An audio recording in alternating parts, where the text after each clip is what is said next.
We're in the home stretch of the first season of Star Wars Resistance. It took a while, but open conflict with the First Order has begun. Last week, we left Team Fireball surrounded by stormtroopers, and we learn it's because they recognized their ship from its trip with Poe into the unknown regions. I'm thrilled that there were consequences for that, and that the First Order seems generally threatening and capable.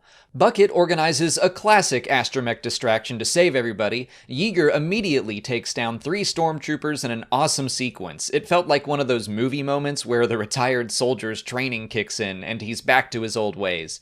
He, Kaz, Niku, and CB-23 escape, but Tam stays behind, not knowing what to do.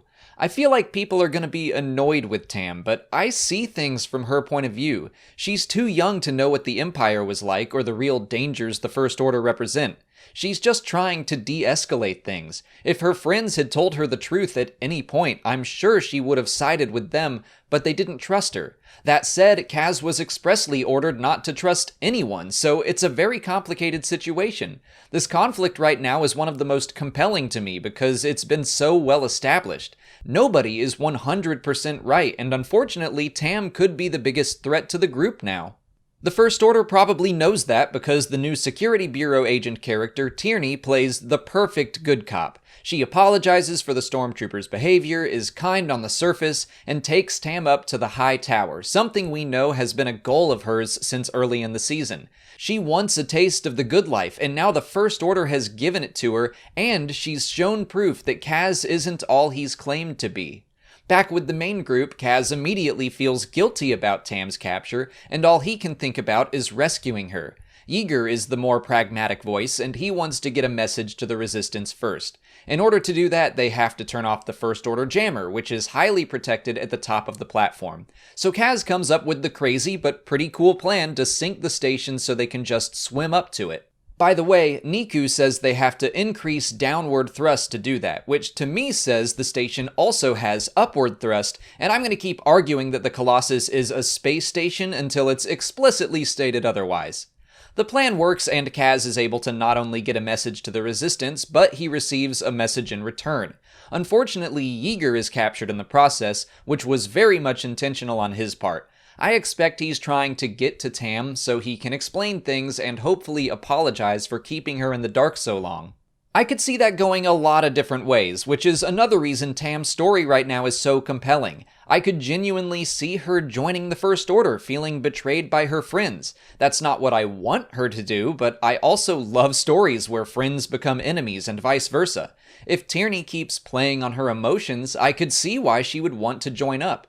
I think it's far more likely that she'll come around and rejoin her friends, but I can also see something big being needed to show her what the First Order is all about, like, say, the murder of Yeager as he's trying to talk some sense into her. Again, obviously that's not what I want to happen, I love Yeager, but the fact that there are all these branches in the story that would all be dramatic and make perfect sense is great.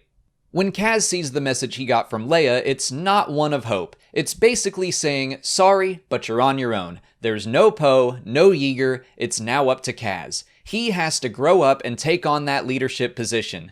That's why he was so goofy and klutzy at the start of the season, because this is a story about maturing and taking on responsibility.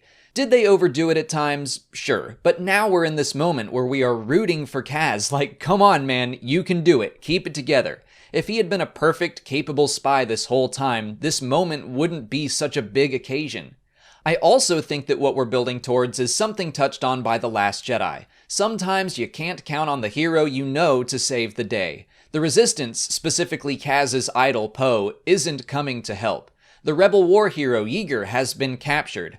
The young, clumsy screw-up has to lead because it's the right thing to do, and in the 3rd episode of the season, it was Kaz's desire to do what's right that was touted as his greatest strength.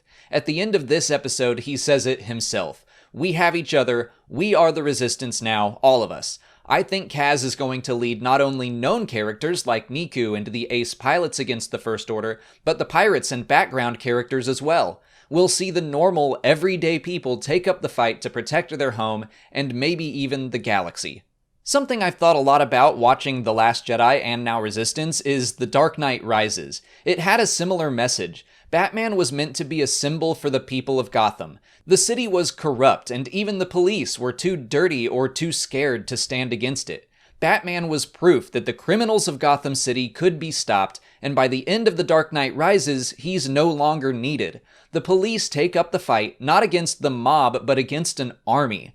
Luke serves a similar purpose of inspiration in The Last Jedi that I think we will see play out more in Episode 9, but I also think the last 2 episodes of Resistance will show us a group of citizens who realize they can't sit around and wait to be saved, but they have to save themselves. And I hope we get at least one shot of O'Peepit reunited with his floor scrubber, attacking stormtroopers with it. The Descent was a fantastic episode. It gave me a lot to think about thematically and in the context of Star Wars as a whole, but it's also just a lot of good writing coming to a head. There are so many options for the future, all of which I think would make for a compelling finale and second season. Next week's episode is called No Escape Part 1, and its synopsis reads, Kaz, Niku, and Tora devise a plan to free their friends, but it's upended when Kaz bears witness to the full might of the First Order. I don't know what else that could possibly mean than the destruction of Kaz's homeworld, Hosnian Prime, which, by the way, we were just reminded of. So, things are only going to get more intense. If you've been sleeping on the show so far, maybe it's time for a binge watch. But that's all I've got to say about Resistance today. Let me know what you thought of The Descent in the comments. If you want to see my previous episode reviews, check out this playlist here. If you haven't already, please like this video, subscribe to the channel, follow us on Twitter, Instagram, and Facebook, and consider checking out our Patreon page. As always, thanks for watching, and may the Force be with you.